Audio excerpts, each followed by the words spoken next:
Okay, let's take a deep dive into interactive infographics. In your chapter 3 folder, you'll notice there's an infographics folder. And inside it, I've got the InDesign file that I'm going to use. This is the completed one. There's also the elements folder, which is going to be all the elements that will insert into our infographic. Then we have the photos, and the photos of the Congo, which we're going to create a multi-state object with. Then we have our sound effects. We have some vectors if you're going to draw the infographic yourself. And we have the video inside the video folder. Right, I've also included the Illustrator file for you if you want to go and have a look if you do know Illustrator. And I'm going to kick off inside Illustrator and just show you what we've drawn up here. Now, the reason I've created it in Illustrator is because Illustrator is extremely good with vector artwork. We can't create this in InDesign. InDesign is not geared for this type of design. So we've combined a whole bunch of graphics here and set out to create an infographic explaining African travel routes. On this map, we have 3 points. These 3 points will eventually become our little buttons that will trigger these bits to move in. So when we move over A, this Johannesburg visual with its sample text will appear. When we click on B, the Congo one will appear with its sample text. Then on C, this destination will appear. So can you see you're already planning out what your interaction is going to be as you design. Then we're also going to have a little car, and when we click on a button which will create as car route or just route, it will drive upon a little path which will create to show the route. Then we'll have the little plane, and as we click on the fly route, the plane will fly all the way down to Joburg. And at the same time, once it hits Joburg, a little video will appear where it lands. That's fantastic. For those of you that do not Illustrator, what is important when you export your assets is that you export them as PNG format. Why? Because PNG retains transparency. If we don't, then a white block will be placed at the back there where you've got the transparent areas. So each asset that needs to be its own asset that's animatable needs to be a separate object. How do we do this? We go to File, Export Selection, and on this screen we name our asset. So this one is probably Egypt. And we send it to a specific folder over here. We can set the scale. The bigger the scale, the better, because then it's a high-res image that's saved. Okay, and then you export that asset. Then you go on to your next asset, and you export that asset. You'll notice that in Illustrator, the assets are grouped together. Okay, so with those created, and I've already created them for you. So in your folder under Elements, every one is a separate image. Okay, we're going to jump to InDesign. Let's close this document. And we'll start a new document. I'm going to work on an A4 size. Okay, we could have worked on pixel dimensions as well, but let's just go from A4 size. So File, New Document.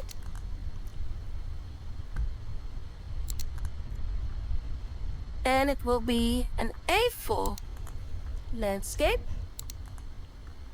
And I'll set this to millimeters. Okay, it's just one page.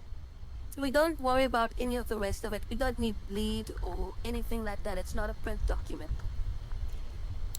Okay, let's create it. Now we need to replicate the look that we had here in Illustrator. So we'll create the header and we'll create this background. and then put on the African travel routes. Right, so let's get into that first. I'm going to save this as an INDD file, and we'll call this Infographic.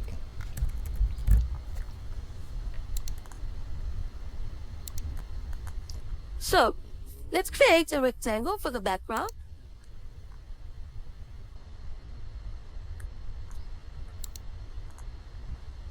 And I don't have a lot of colors in this document. If you look at the swatch panel, we have only a few colors. So remember how we load colors from a different document? Let me just load it from my example document so that we have those colors. So I just point it, add another InDesign file, and it brings the colors used in that document into this document. I actually want some more colors. So let's go to our other file which we used for our interactive PDF. There should be some more colors. Here we go. Now we have lots of colors to choose from. Right, so window, color, gradient. Now, we're in the outline at the moment. We don't want to give the outline a gradient. So we click on full color. And we can click on our gradient, and it fills the whole rectangle with that gradient. Okay, we want it to flow from the green color. So we click on the swatch, we drag it and we drop it. Can you see how it snaps on that box? Now it's green, and we'll flow it to a yellow. Okay, now we set the angle to 90 degrees. Okay, so that it goes from top to bottom. And it's a little bit too much at the moment. So we can set our opacity to, let's say, around 60%. So we just have a bit of an interesting background instead of a white background. Now next, we're going to create that green bar at the top. And we'll make that green. We don't want an outline color over here.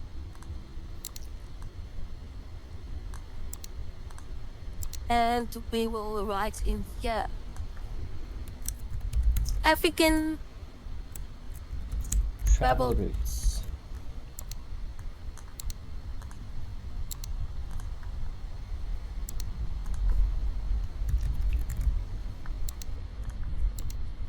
Okay. Let's set that to white. Good, we've got liftoff. Now, I'm going to have a lot of elements on this page. So when I move my elements around, this background will keep moving as well. So it will get quite irritating. So we can lock elements. While we're working, we can lock certain elements so they don't move around. And it's done from the object menu, and we can click on lock. If we ever want to unlock them again, we just go to object, unlock all on spread. Right, now we're ready for dropping all our assets in here. So we'll just do a file place and go and grab all of those elements in the elements folder. And we can select all of them together. We'll just have a look at where we dropped them. Otherwise, do them each individually. Okay, it's giving me a loaded cursor with 13 objects. Now we're going to take a guess and when we can move them later on. So that's point A, which I think is down here. Then we have the Africa map. You'll notice I'm not dragging a box. I'm simply clicking. Then we have point B, which will go over here. Then we have the background. We already have the background. Let's drop it there. Okay, we have point C.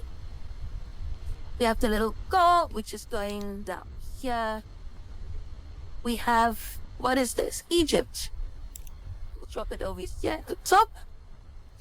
What is this? That's the header. We have that already as well.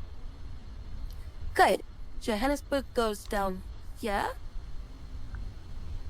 And the Congo, somewhere over here. And lastly, we have the little plane. Okay, then we have our sample text, both for Johannesburg, we'll drop it here. And for the Congo, which we can overlap slightly with the others. So all of our assets is here. Let's move everything into place. Okay, this one needs to come down here and the text for it above it. But this one went behind the Africa map.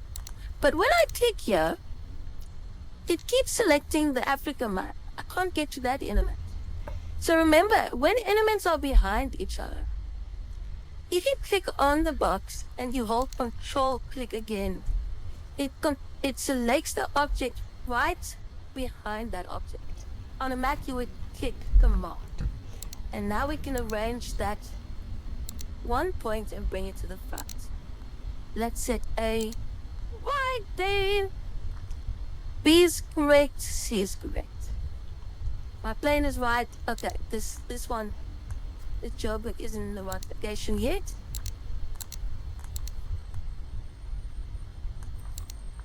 But there we go. It's now ready to be animated. Let's just move things over. This is a bit tight on the right hand side. They're much better. Okay, now it's going to get interesting. So, we still need, before we start making it interactive, we need the sound clip for the car on your document some way. We need the video clip of the plane, and we need our multi-state object for the Congo. Let's start with the video clip, and we'll drop it right over here. Again, it's just an image frame, and we go and place the video clip, which you'll find under the video folder, into that box. And remember to right click and full frame proportionally. What else do we need to do with the video? We need to go to the media panel and create a poster for it. Otherwise, it'll just be, an invisible block. So we'll take it from this frame and we'll create from current frame. And there's our little poster. Okay, we don't want it to play on page load. So, all of the animation should happen beforehand. Right. Next up, our sound clip. We'll just place it over here. And similarly, we'll just place the sound file, and it's the car sound, into that box. But don't worry about it, because we're going to trigger it from a specific button. Now, over in the corner, when Congo appears, we want a multi-state object gallery to appear with it. Remember how we did it in the previous example? So we had an image frame, and we went to window. Let's place an image in it first.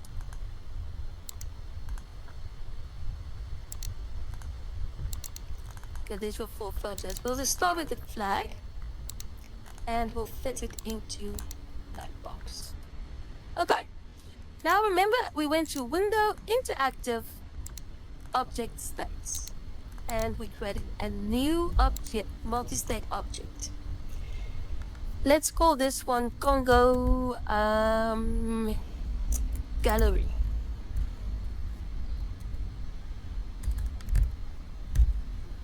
Okay, it's already got 3 states. On the second state, we want to change the photo, so we double click. We assign the second photo. Then, new state. Double click on the image and we give it its third state. And then the last state.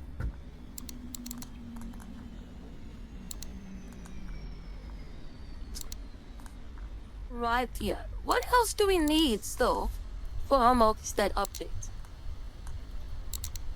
Oh wait, this image didn't fit in nicely, So let's stretch it out a bit.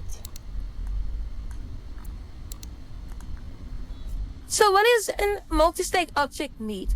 A little button to scroll through the images. Guys, we haven't created that, so we're going to create a circle over the bottom. We'll make it yellow. And inside it, we'll put a little triangle again.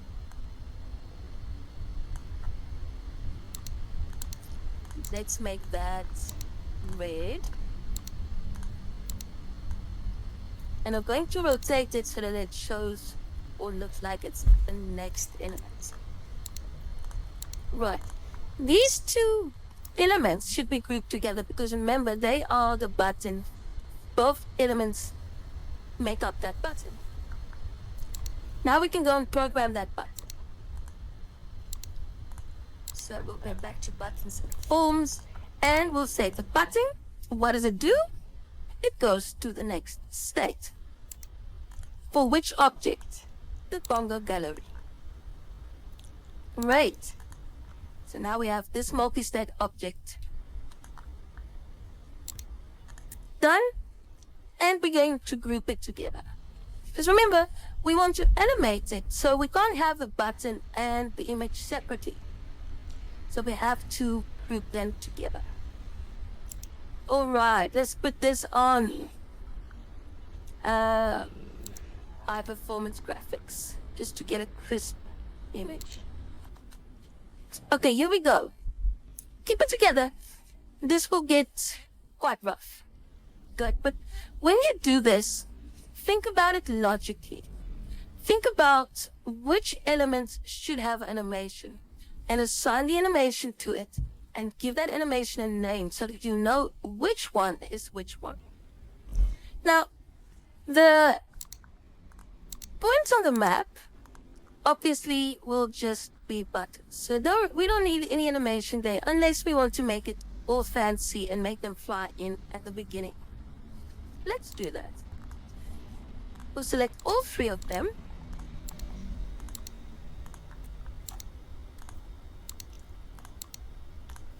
And we'll make them fade in. Okay, we don't need to name them because we're not going to reference them. Right here. Next, we want to get both of these to move in simultaneously from the right. So we select them both and we group them together as one object. Object and group. We could have done them separately as well, but let's do them together. It's easier. Now let's assign the animation to it. This one will fly in from the right. And we call that animation Johannesburg animation. Okay. It's at the moment on page load. Remember from the previous example, we can assign a button, but we can't change that yet. What else is important here? The animation needs to be hidden until animated. Right. Now we need to do the same with these ones. So we'll take Egypt first. It will fly in from the left. And we calling it Egypt animation. And we hide it until animated. With this one, we're going to group all three of the elements together. So the text, as well as our multi-state object, as well as this bottom one. Object group. This animation, or this group, wait, I didn't group it. Okay, this group will fly in from the left. And let's call this Congo animation. Okay, also hidden until animated. Great. Now, we're going to program our buttons. So we bring up the buttons panel. And let's program this button first. what needs to happen over here? These two boxes or these two elements need to move onto the page if we scroll over that element. And it moves out again once we go off of that element or button. So, I have a button. What is my event? On roll over. What needs to happen? Play animation. And it's supposed to play the jailbreak animation. Now we could go to roll off and we could say reverse the animation, but there's a nice little function here, reverse on roll off. And then we don't have to worry about that. Right, that one's set. Let's do the Egypt one. And again, we're playing the animation. This one was called Egypt animation. And, oh, sorry, I did it on the kick. That's wrong. We want it to happen on the roll over.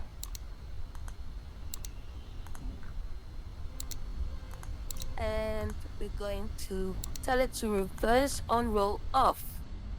What did we forget with the actual animations?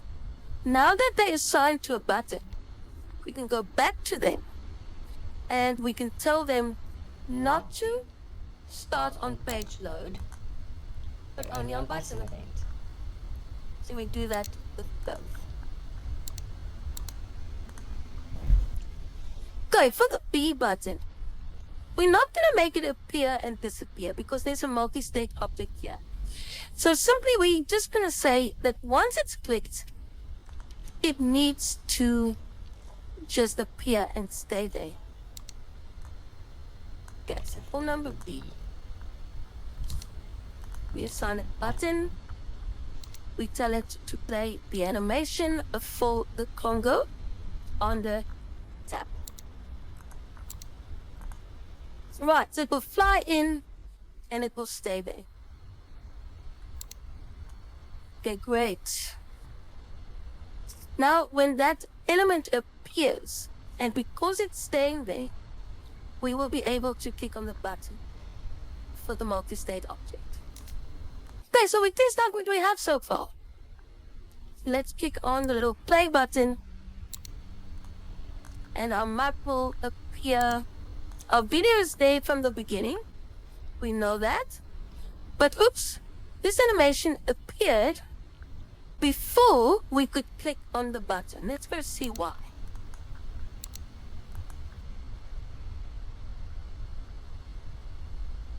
Okay, it still had on page load there. We forgot to take that off.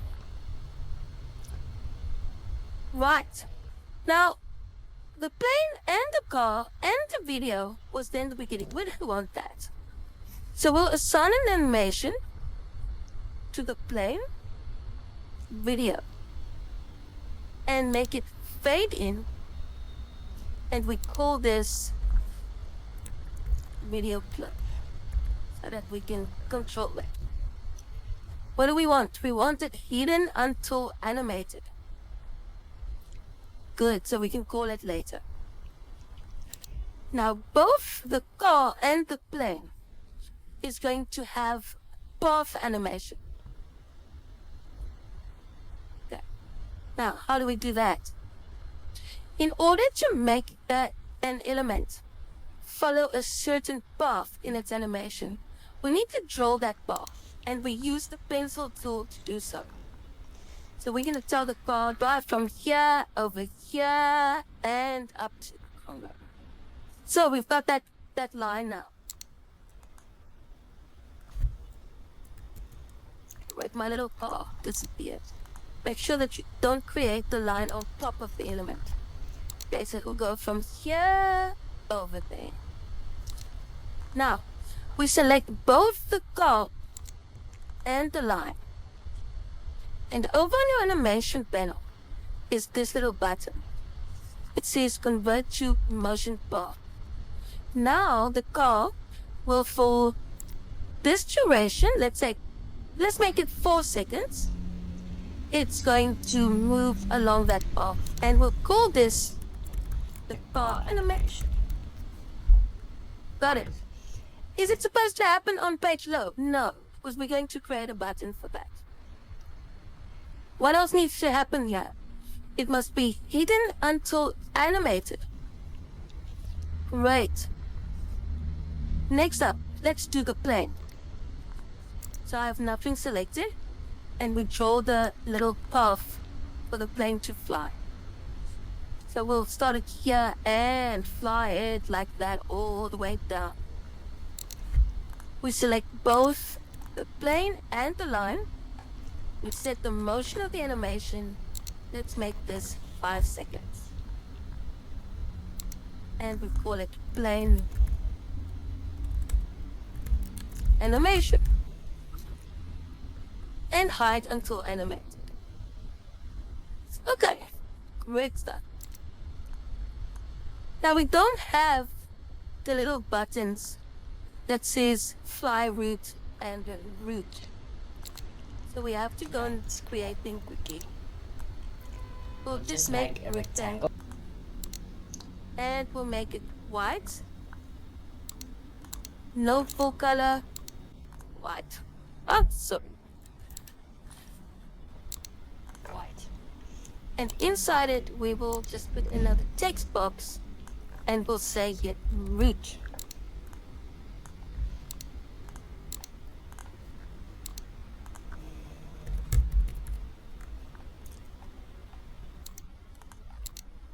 Okay.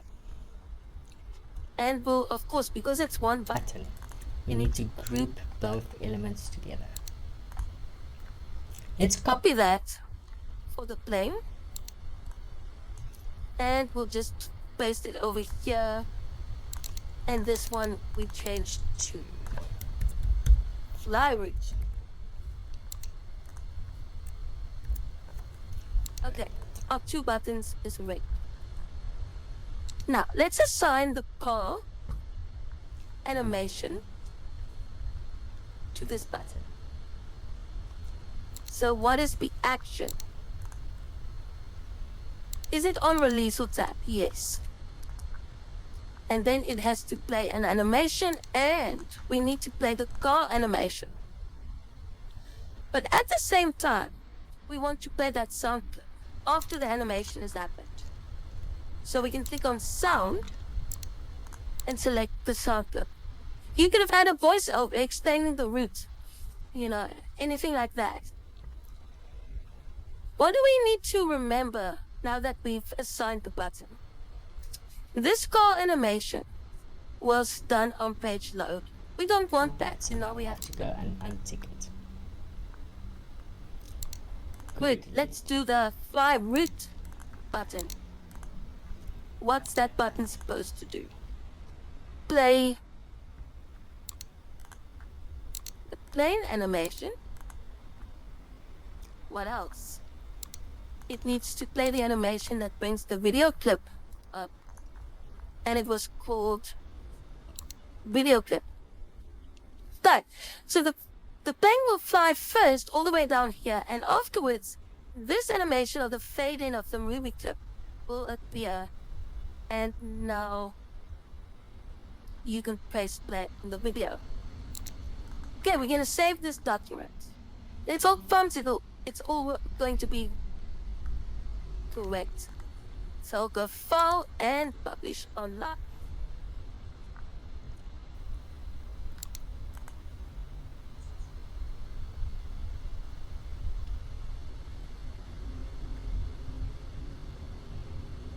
Okay, we'll upload the video clip as well as the sound clip.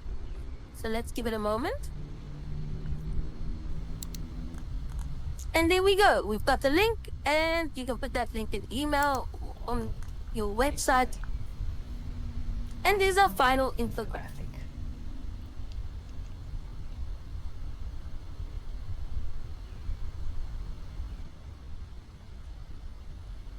Oh, there's a few mistakes. Remember the plane? We should have said that it's supposed to only not play on page load. And this video clip is also appearing on page load.